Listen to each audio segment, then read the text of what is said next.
Hello my dear students, welcome back to Balaji Online Classes. I am Sadia Khatun and today I will be teaching you mathematics of class 8th.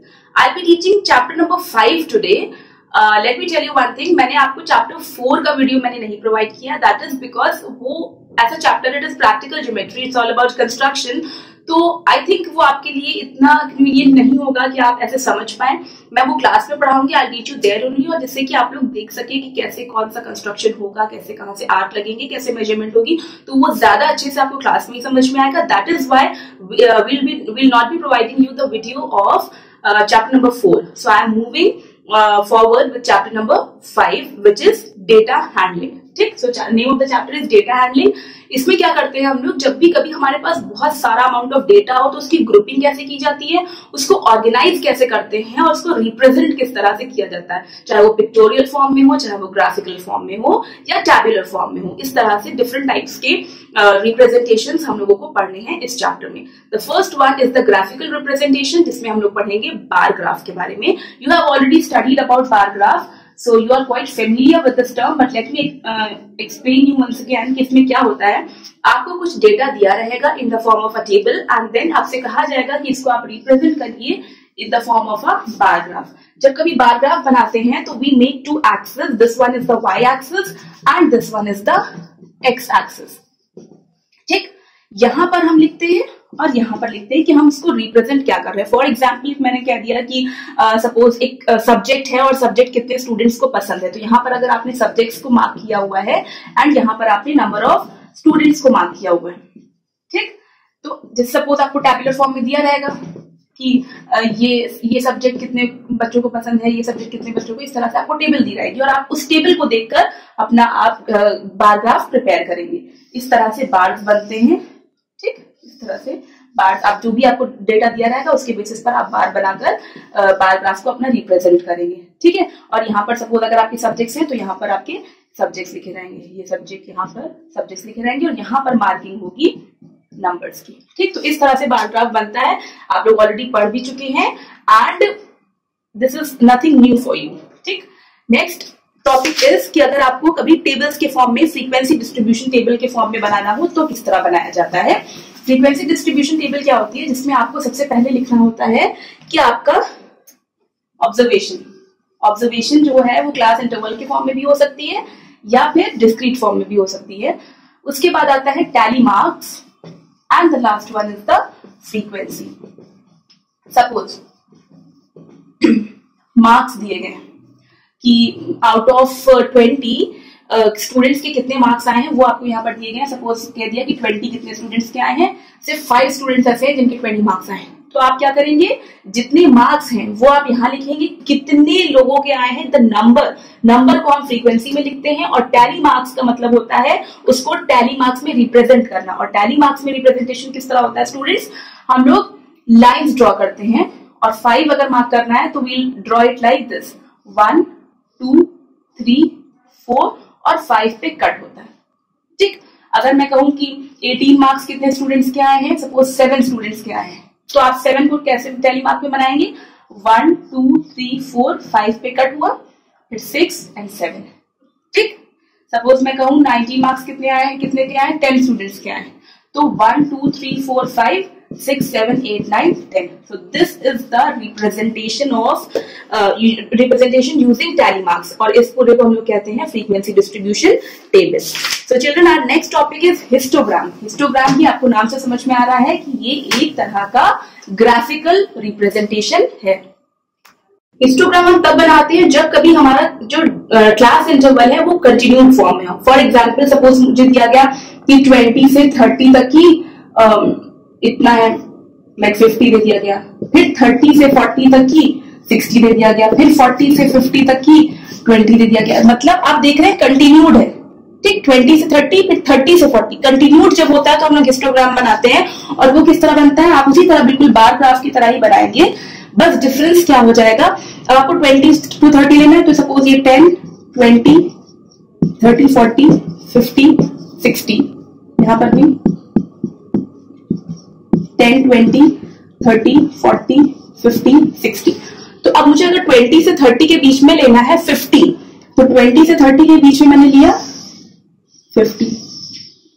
ठीक, उसके बाद 30 to 40 के बीच में है 60, तो 30 से 40 के बीच में 60 बनाना है, तो आप क्या करेंगे 30 से 40 मतलब ये लाइन फिर से रिट्रेस होगी और इस तरह बनेगा। ठीक, फिर 40 से 50 वाले में 20 है, तो ये फिर से इतनी लाइन रिट्रेस होगी, और तो ये आप देख रहे हैं बिल्कुल ज्वाइंट है। बार ग्राफ में क्या था, बार ग्राफ में बार्स अलग अलग थे। ठीक, लेकिन इसमें आप देख रहे हैं ज्वाइंट है, और ये कब पॉसिबल है, जब कभी कंटिन्यूड होगा। देखिए यहाँ पर कंटिन्यूड है, तो इसको कहते हैं हिस्टोग्राम। यहाँ पर आप मार्क करेंगे कि आपने क्या चीज शो किया है, और यहाँ पर भी आप इस एक्सिस पर भी मार्क करेंगे कि आपने क्या चीज शो किया है। ये होता है बेटा ओरिजिन। ठीक, next representation is through a pie chart. Pie chart is also known as a circle graph. तो आप नाम से समझ रहे होंगे, एक सर्कुलर फॉर्म में हम लोग डेटा का रिप्रेजेंटेशन करेंगे। तो इसमें बहुत जरूरी चीज होती है एंगल निकालना और एंगल के बेसिस पर रिप्रेजेंट करना। ठीक, तो क्या होता है, इस तरह में हम लोग एक सर्कल ड्रॉ करते हैं, और उसके बाद जितना भी हमारा डेटा दिया होता है उसके बेसिस पर हम लोग इस तरह से सेगमेंट्स या सेक्टर समझिए बना देते हैं, और उसके बाद उसमें लिख देते हैं कि ये वाला किस चीज का है, ये किस चीज का है, इस तरह से बताया जाता है। तो अगर आपको पता नहीं है कि एंगल कितना है, सबसे पहला काम यही होता है, the first and the foremost thing is that you need to calculate the angle, और उसके बाद ही आप डिफरेंट एंगल्स के बेसिस पर इसको ड्रॉ कर सकते हैं, दैट इज पाई चार्ट या सर्कल ग्राफ ड्रॉ कर सकते हैं। तो एंगल किस तरह निकाला जाता है ये आप देखिए।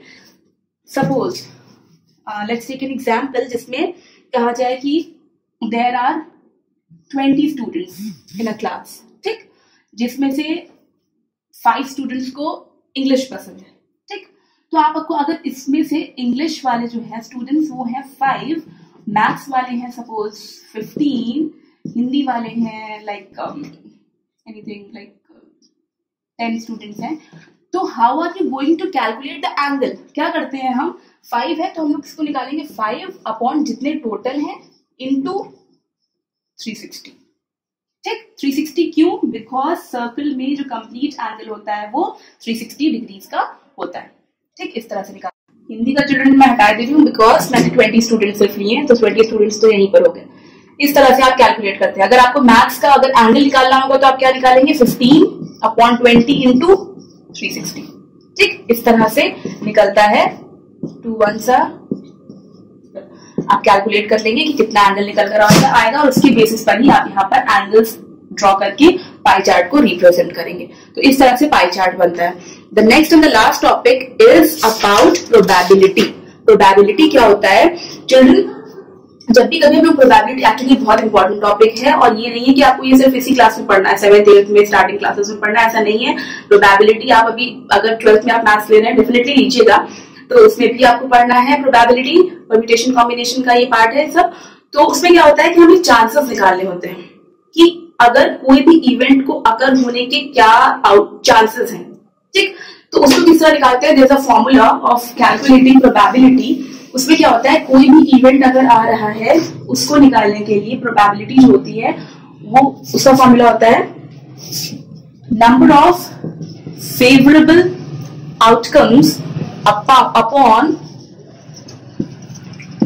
Total number of outcomes. For example, अगर मैं कहूं मैंने एक डाइस को रोल किया, डाइस जानते हैं, जब आजकल तो quarantine days are going on तो बहुत ज्यादा सब लूडो खेल रहे हैं, people are having spare time so much. तो क्या होता है, जो लूडो का डाइस होता है उसमें कितने नंबर्स होते हैं, 6 होते हैं, टोटल 6 फेजेस होते हैं, क्यूब के शेप में होता है। तो अगर आपसे पूछा जाए कि 1 आने की प्रोबेबिलिटी कितनी है, तो 1 एक ही बार तो लिखा होगा। अगर उसके सब साइड्स पे आप देखिए तो 1 तो 1 ही टाइम लिखा होगा। तो नंबर ऑफ फेवरेबल आउटकम्स सिर्फ 1 है, और टोटल नंबर ऑफ आउटकम्स कितने होते हैं डाइस में, 6। इसका मतलब 1 आने की प्रोबेबिलिटी जो है वो 1/6 है। तो इसका मतलब ये नहीं है कि कोई पूछे कि 2 आने की प्रोबेबिलिटी क्या है तो आप कहते हैं 2/6, रॉन्ग। 2 भी तो 1 ही टाइम लिखा जाएगा, तो 2 आने की भी प्रोबेबिलिटी 1/6 ही है। अगर कोई कहता है कि टेल मी द प्रोबेबिलिटी, अगर मैंने डाइस को रोल किया है तो tell me the probability of an even number to occur. ठीक, कि कोई इवन नंबर आ जाए। तो अब आप सोचिए 6 होते हैं टोटल। ठीक, उसमें कितने इवन नंबर्स हुए, 2 4 and 6। How many even numbers आते हैं, 3। सो दैट मीन्स 3 अपॉन, और टोटल कितने होते हैं 6, 1/2। ठीक, तो तब अगर इवन नंबर या ऑड नंबर के लिए पूछा जाए तो आप देख सकते हैं कि 1/2 निकल कर आएगा। Children do remember one thing, probability में एक चीज बहुत इंपॉर्टेंट सी है, वो याद रखिएगा, प्रोबेबिलिटी हमेशा फ्रैक्शंस में आप लोग लिखेंगे, ठीक है। और दूसरी इंपॉर्टेंट चीज ये है कि प्रोबेबिलिटी कभी भी ग्रेटर देन 1 नहीं आएगी, ठीक, हमेशा it will be less than 1, ठीक। So children, this was it. Your chapter is completed. I have explained you all the concepts which are included in this chapter. Try to solve the questions on your own. If you have any confusion or any query, then you can see the solutions. The solutions of this chapter you will be getting on School Mitra app. Download it from there and then do it in your maths registers. And do remember Sadia ma'am's rule that maths comes by practice.